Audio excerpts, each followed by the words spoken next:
Welcome to the SMB virtual summit, not in-person summit this time.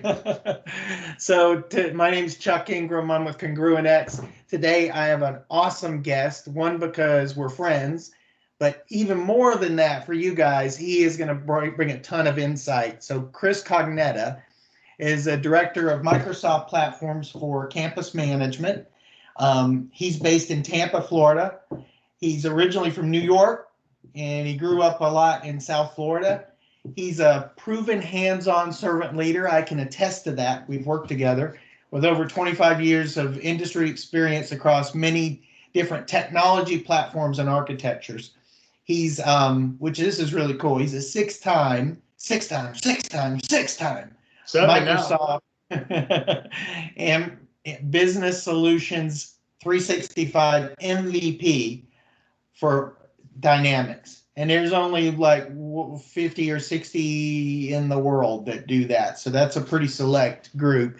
Chris is a frequent speaker. I've seen him speak many times, an organizer at tons of Dynamics 365, CRM, Azure events, and user group conferences. And he's also the VP of the Tampa community, formerly Tampa Dev. He loves to spend time with his family. He's got an awesome family, wife and two kids, and he loves to restore muscle cars, and I've discovered jet skis as well. So today, Chris is going to talk about the low-code revolution that's going on. And first of all, thanks for joining, Chris. Hey, Chuck, thanks for being here. Love to be, do anything you're involved in. It's a great messaging, to help the community understand, share the stuff. I think, when you were saying all those things, I just want to erase all that and just say tech evangelist, right? Yeah. I think, I've done so many different technologies that it doesn't matter to me anymore. I just want to stay focused in solving the person's problem with the best technology that's out there. And, this new wave of no code, no cliff development is certainly taking the group and the business by storm. Absolutely. Absolutely. So before non-technical people tune us out, I would love to tell a story which I think will resonate. So as you can tell, Chris and I are friends. We've worked together before. And I think this was about 4 years ago. Chris comes up to me and we're at a conference, and he holds up his phone and he says, "This is the future." And I'm like, "iPhone? Samsung?" And no, he goes, "Apps." And I was like, "Well, isn't that a thing? There's an app for that, all that stuff." And he goes, "No, for business. Monolithic apps are they're I don't remember if you said they're dying or they're going away or they're less prevalent, but the way you work at business is going to become much more like the way you work at home, and it's going to be through apps that are contextual sort of apps." So what made you think that? So, it's really funny. So to go back a little bit, I used to work in a telecom environment. Mm-hmm. And in telecommunications, there was this guy who wrote this book. It was called The Killer App, right? This is like 1993. Apps didn't even exist. But his killer app was the fact that he could do prepaid calling cards all over the world. And so that was his deployment. His solution was an app. So when we started looking forward and, all the implementations we did around the world together with Dynamics and that, what I started seeing change was we started talking about personas. And we started talking down, well, we're not talking about no longer the CRM and ERP system. We're now talking about Bob or Julie who's doing this specific role. And the systems at the time were so big that they didn't really care about Bob and Julie. They would just say, sales does all these things. And you go all the way down the list, right? And at the time you explained it to Bob or Julie, they were like, yeah, well, I only need this piece. On the other aspect, you had the CFOs and the CEOs wanting to build these systems, and the outlay of dollars and the information that was required to build them was so, again, large, right, to come up with that detail. So it really started this trend. And that trend went from the paper, from a sales guy saying, we're going to be focused on personas, to apps starting to break apart into different licensing. So In Dynamics, you started to have a sales license, and then you had your marketing license, and you had your customer service license to break that apart. Well, then it started to evolve even more. And now we're back down from a monolithic application to a micro app, which is basically, give me an app that works for this particular process. And the best way to explain it is, if you look at your phone, you have many apps. Some of them may even cross over and do the same functionality, right? You may have multiple social media apps. You may have multiple Instagram or Facebook or thing, but you do certain things with those certain apps. So that's no different than a job. If I was working in the warehouse and I had an app that when a box is being delivered, I scan it and I check in the inventory and the PO is updated and inventory is good, that's my function. That's what I'm doing. Do I need to see all the other pieces in the app? It actually makes it more confusing, and it makes it more difficult to train new people. So by user experience. Exactly. So if you can take the user experience, make it specific to that particular person and what they want to do, and you say this a lot, do what that person does, make it better, faster, less clicks, everything, right? Well, you can't do that when you're focused on the monolithic world. You can only do that when you're focused on the micro of what that person's doing. And this is what Power Apps is, right? So a lot of people don't understand that Power Apps was built upon the dynamic CRM platform. They think it's some new special magic that came out and it's all great. I'm here to tell you that Power Apps is built on top of the dynamic CRM platform, which is now renamed the Common Data Service or Common Data Model, however you want to look at it. That became the Power Platform, okay? And that's the database that holds these entities. So why the change? Well, the change came in for many different reasons. Not only for the personas, but the ability to share things. So if you ever notice when you look at a Power App, for example, you can actually go out and see entities that have already been pre-built for you. So if you want a school, you can see entities that already have student information in it. If you're looking at healthcare, you can see a doctor that already has information in there. So this whole premise of starting from scratch every time is now gone, because now you have a model that's growing and evolving that you can share these entity models and pull down from leads and accounts and opportunities and use them in your apps. So that is how it's been evolving in regards to when you look at a Power App and what you can do with it.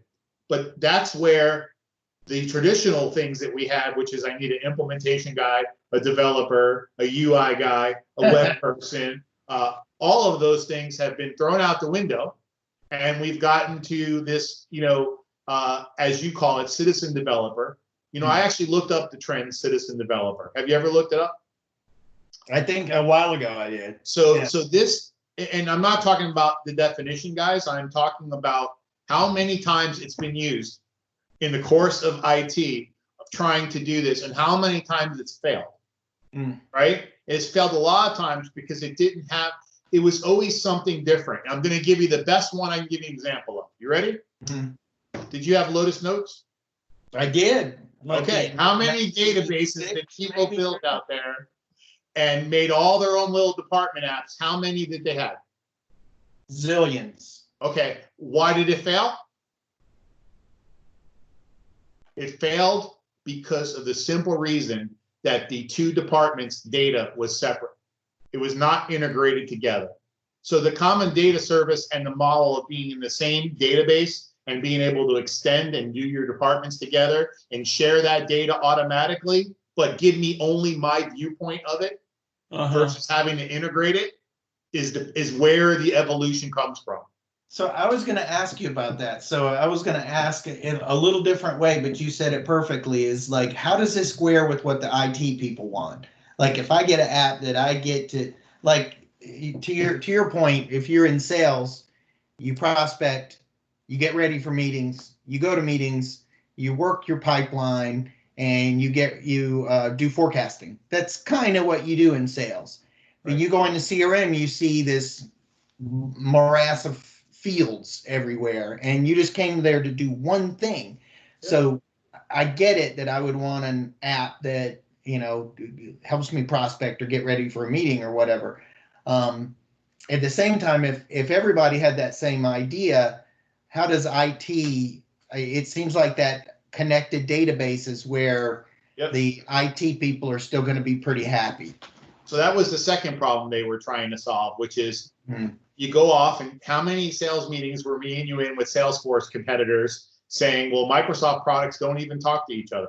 How many statement of works have we written for integrations to say, I want to integrate CRM to my ERP system, right? All of these stories are around the simple fact that these systems were built on different databases of the same information that you wanted to share it in somehow. And in the past, it's been a data warehouse where you usually see that data come together. You know, Right. take your CRM, you take your ERP, you put it in the one container, and now you report from there. But now the systems have evolved that they're actually putting the data in that same common model. So when you go in there and you look at, if you have a subscription and you've got CE and you got Business Central, your data is all being added into that same common data model. So when I look at Chuck Ingram and his accounts, and Chuck Ingram and his billables and accounts receivables, it's all the same. I can see that. And I can easily bring it up to a screen instead of trying to, let me move the data from the ERP system into the CRM system to show it. That time is over. I can now show it without moving it and keep it so it's easy to access for users. But why IT likes this is that I don't have two systems. I do have two systems that are out there, but I'm not supporting these multiple stores of database information. I can go get it all from the one place. And it also does the same for your business analysts. I want to report. I want access to Power BI. I want to run analytics. You know where to point it at, right? Here's the data. Here's where it lives. You can see the updates. And then this is where the SME comes in. So this is where that Power App SME, subject matter expert, comes in. So a lot of people say, well, what's this Power App SME person, right? This is the person that did Excel and wrote formulas. This is the person that does PowerPoint and built a whole bunch of cool slide decks, right? If you can do that, then basically Power Apps is a combination of those two skill sets. You have some data stuff, but for the most part, it's using wizards behind the scenes to try to make that as transparent as possible for someone who doesn't understand about database and architecture to do the same thing. And your son is the perfect example of that in the app that he built, right? Yeah. Yeah. He does the audience know about the app? I think maybe Jessica and I talked about it, but he's a drummer, musician, and he worked at a sound company. Well, he will again eventually. They don't have any events to do sound for right now, but they had a hiccup in their system where they had to basically almost, it was kind of like making a quote. They called it a pull sheet. And he built he came home and he built a spreadsheet for it because there was some dude in an office that was having to do all this stuff himself. And there was always a line of people outside the office waiting for the guy. And he came home and he had built a spreadsheet with some formulas in it. And I said, why don't you make it a Power App? And he said, what's that? And I said, well, if you don't know, I can get Chris. And and he learned about Power Apps and he built a Power App that actually helps at his work. So, and he's a drummer, he's a musician. Now he's gotten the fever for Power Apps since this all happened and got excited. So Chris, there's two pieces of this. One is really exciting and tends to get the publicity is like if you look up citizen development, you'll see democratization of code. Yep. Like it makes code available to people that aren't named Chris or more like Chuck, good with PowerPoint and that type thing. There's a flip side to it where it's kind of democratization of data because we're so worked up about data. Is there any thoughts that you have about that? Is it's freeing up data for people? I actually think it's collecting more data for people when you really look at more data. Yeah. Data, we talk about Big Brother and all the other items. Sorry about that.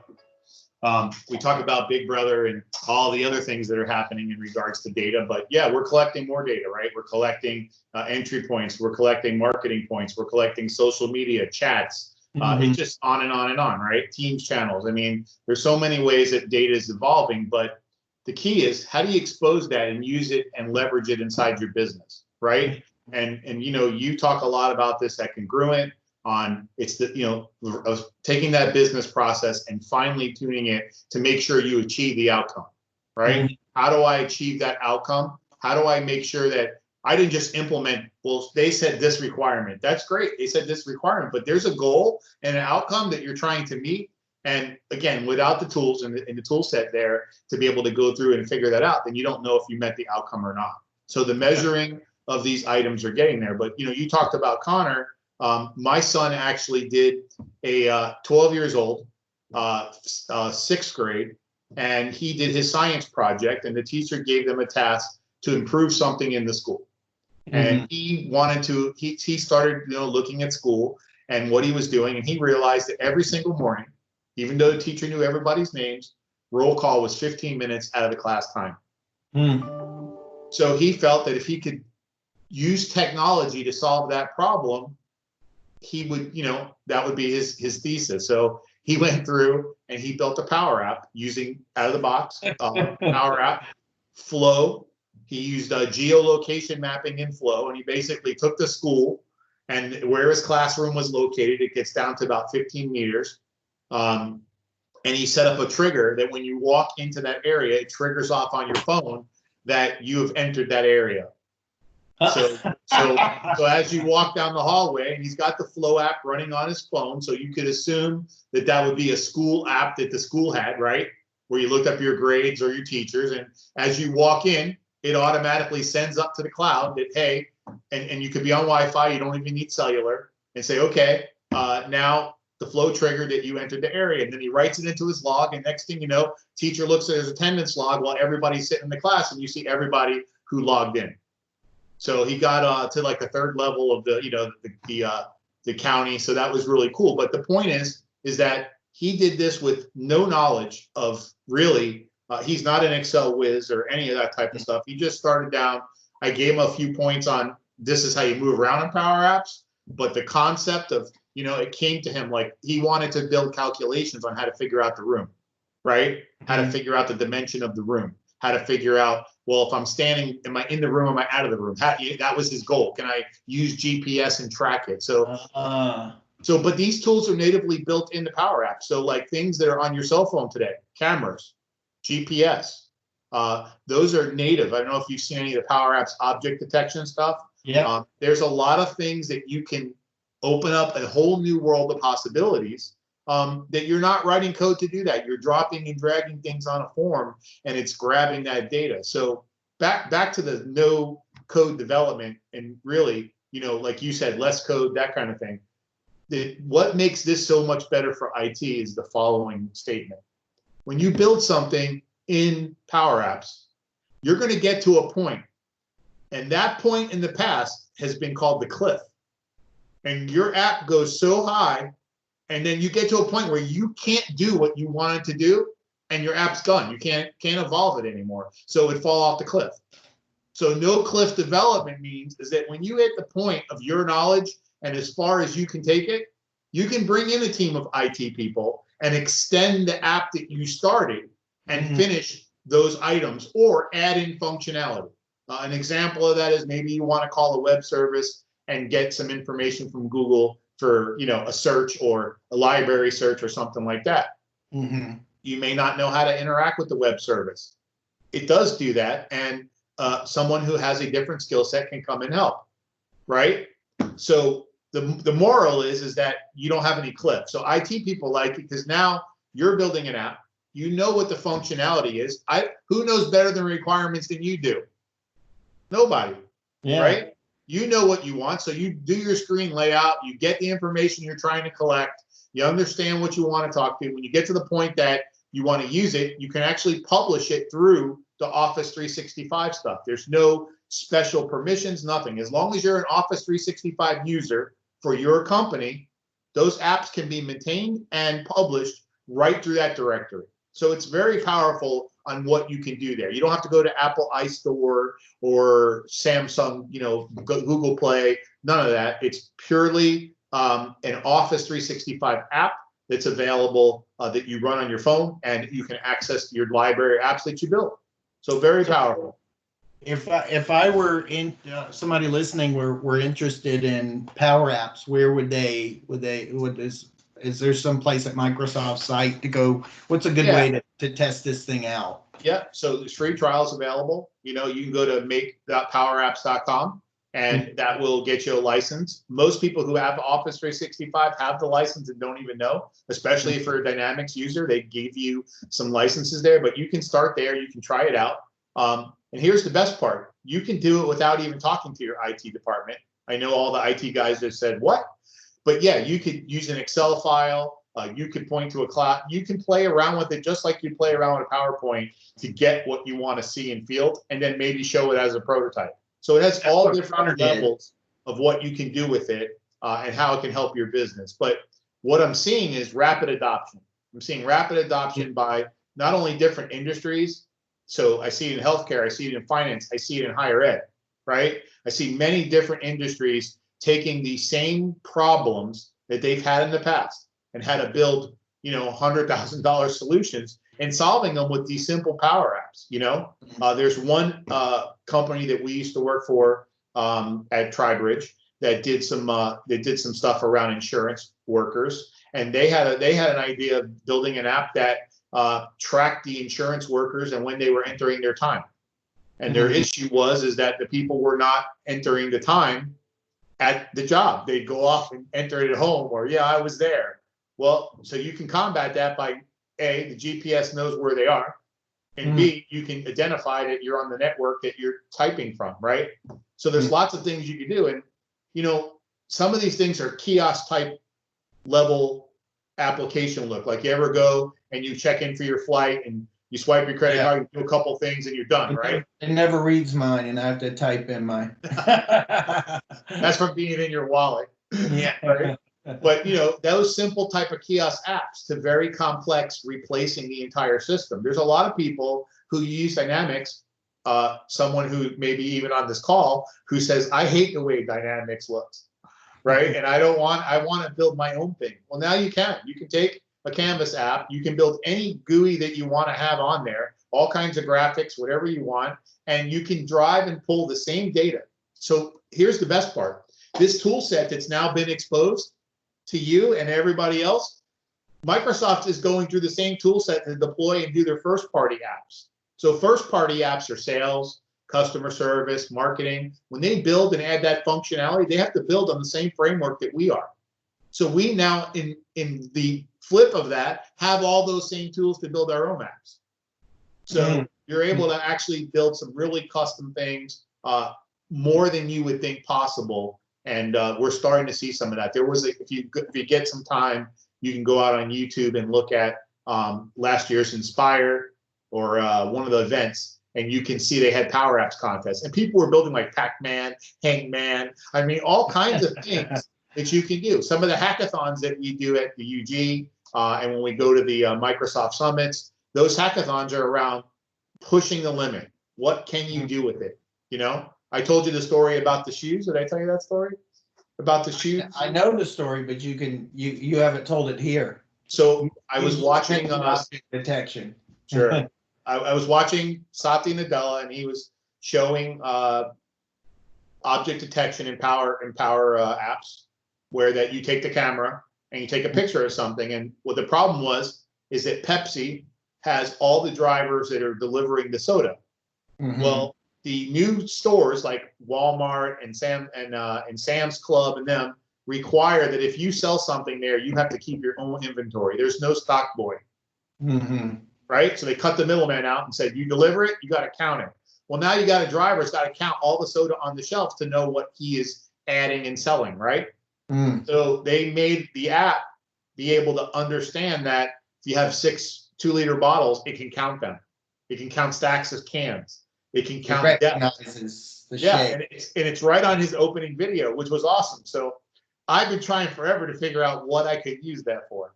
So I was coming home on the plane ride, and I'm going, what can I use object detection for? So I started laughing about every guy's nightmare, which is the wife going out and buying shoes all the time and not knowing what shoes or, you know, what's going on there. Or the husband buying Air Jordans. Exactly. So I figured if I could take the object detection, go in the closet and snap a picture. When she comes back in, snap the next picture, I can see what was changed and what was bought. Well, let me tell you, that was some exercise, and it did not, and it went down in flames. But it proved the fact that, can I detect a shoe? Yes. Can I detect a brand like a Nike symbol or a swoosh on a shoe? Absolutely. But when you take a shoe and look at the overall pattern of a shoe, they look the same. A shoe, a sneaker, those kind of things. There's some different ideas like the material, but material's not visible in a picture, right? Stitching lines are very hard to detect. So the algorithms that look at that, you have to understand that. And looking at it as, so what you do, you train it, right? So I'm adding a whole bunch of Nike shoes. It can pick up Nike shoes, no problem, right? It'll actually pick up it's a sneaker just by having a logo on the side. It just sees the logo. It just knows that there's something that's on that side of a shoe that means it must be a sneaker. But then you add in boots. You add in boots with laces that look like sneakers that are not, right? So it's not there yet in regards to that particular algorithm being able to get to that detailed level to see it, right? And you can do the same thing with like facial recognition and looking at some of that. Can it know who you are? Yes. But if someone comes in with very similar dimensions in the face, it's going to be spoofed, right? It's not going to have it yet. But the point is we're able to access these AI technologies right inside of Power Apps and start applying them. And object detection is only one. There's 4 others. There's how many people have an office right now that has a form coming in, and I hate to use the word fax, but let's say it's an email form, and they're picking up that form and they're looking at it, and then they're entering the information into their system. You can use the forms processing logic to just take a picture of it inside the Power App and load it right into Dynamics. Do you remember a certain business card reader?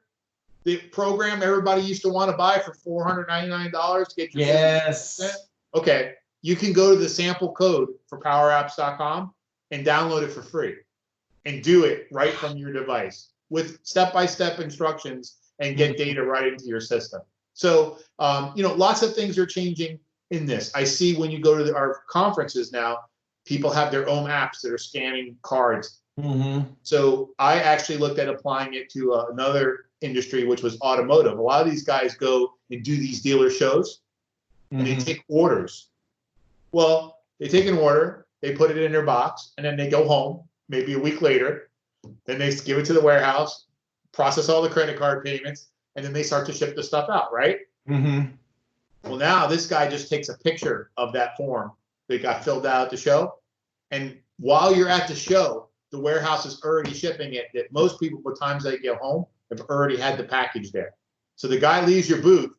By the end of the day, he already got a tracking number for the part and when it's going to be delivered. That is setting a level of customer experience that's amazing. We're talking about, like, again, this is like Amazon type technology, right?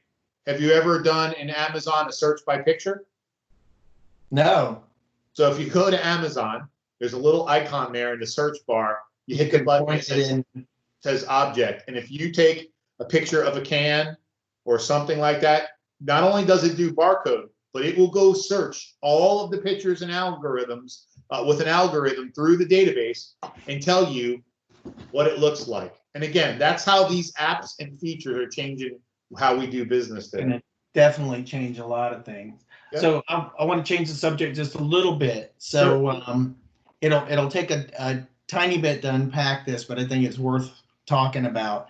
Okay. So we've had a lot of folks that have spoken about customer experience and how businesses are moving to more like a subscription model and that kind of thing, and why you can't just make it pay over time. It has to be a better experience, and it has to create, like, we interviewed Robbie Kelman Baxter, and she talked about creating super users and building a community that where people feel like a member. So you're a part of the MVP community, and you're in the dynamics part, which is about 60 out of thousands and thousands and thousands of people. But there's a broader community. So I just wonder if you had any thoughts about what it's like being in that community and how it helps the the clients out there and the partners out there that are interested in that technology?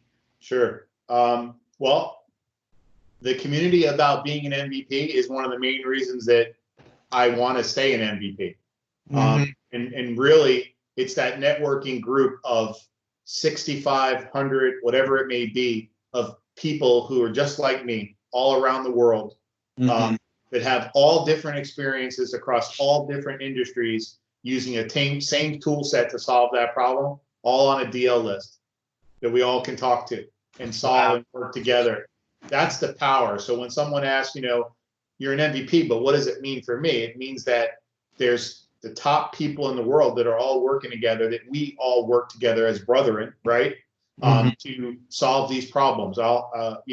I've helped people in Russia, Australia, South America. There's Canada.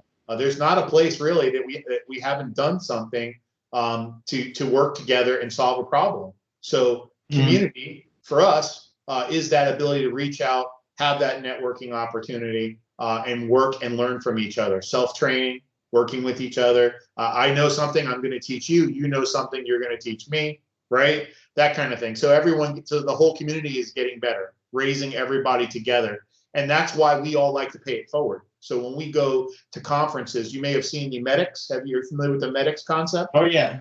Yep. So the medics came about is because we would do speaking engagements.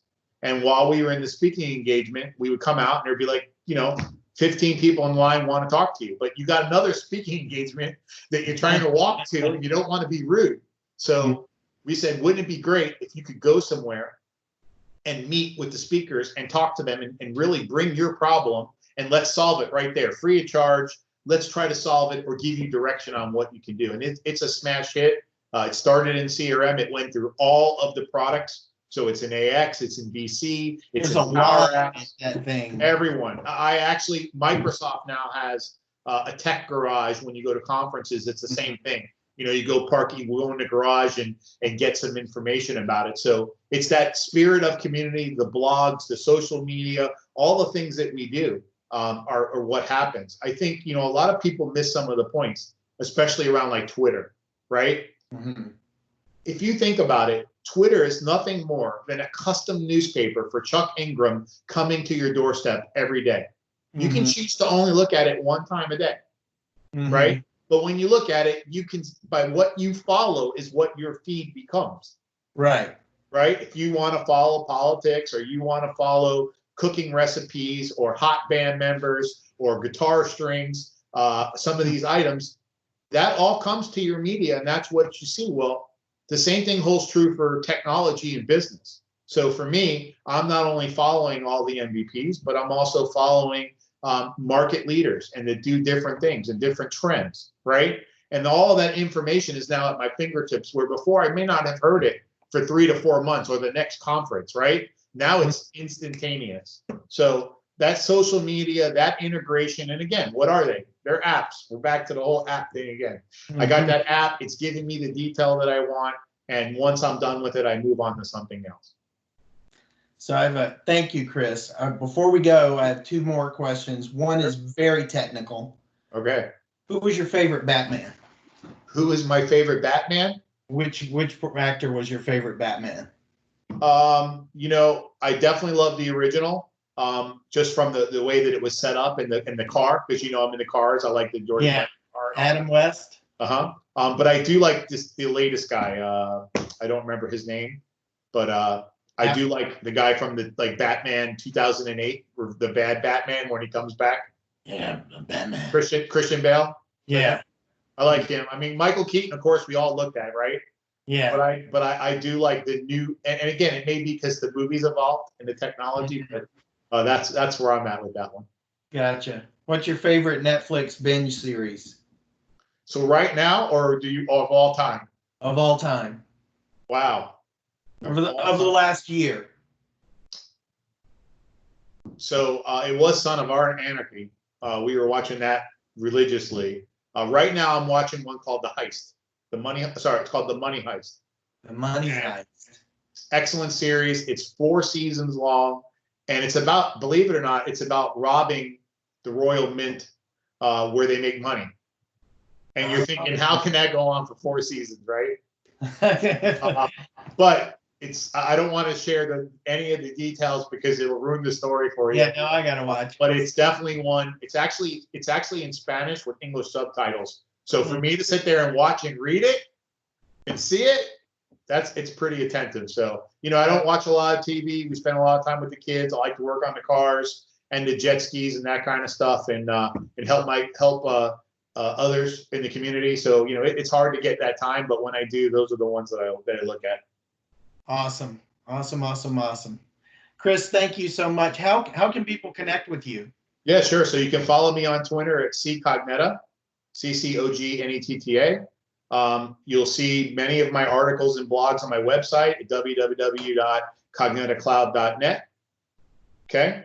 And again, if you've got a problem, tweet it to me. I love when if you've got a new Power App idea, tweet it to me. You know, I'll use it in one of my next upcoming things that I like to do, which is real world Power Apps, where we just talk about exactly what we're talking about right now. Show people, educate, explain how you can do things with it. And then I get tweets, you know, the 2 or 3 weeks after that event on, here's some new things that I did. So it's always good to see what people who are not touching the technology and have never known it to come with. And, you know, kids are a great way to get that. Well, why put that button here? You know? It's an amazing learning experience, continual learning. But thank you for having me. You know, love to do anything else you guys need. And good luck at the SMB Summit. All right. See everybody. Stay safe. And thanks everybody. Thank you.